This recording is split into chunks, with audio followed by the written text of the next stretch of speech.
Hey there, we got a Jaguar XF 2010 5.0. So what we got right here, a coolant hose flange. It was cracked. It's located behind the water pump right there. What happened is cracked right here.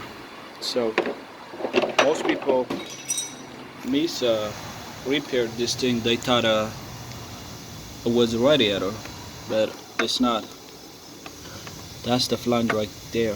Right there. There is one screw. There is another screw, and there is one another. It is look like this, or installed like this next to the oil cooler out there. See, upper radiator hose connected right here.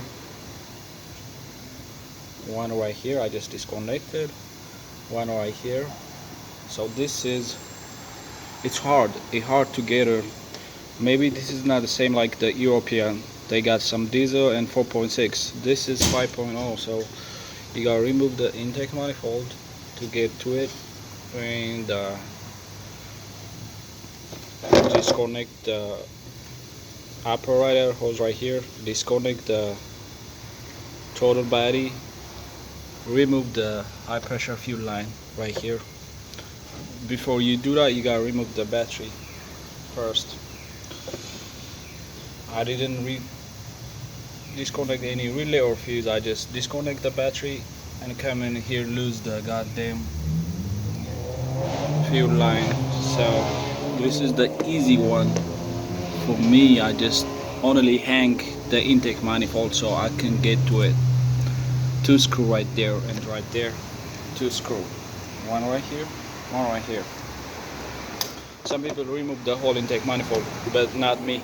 I just remove this, the oil filter. I just hang in there so I can reach it. So it's easy. And there is one screw attach it to the head. So that's it. 2010 Jaguar XF 5.0.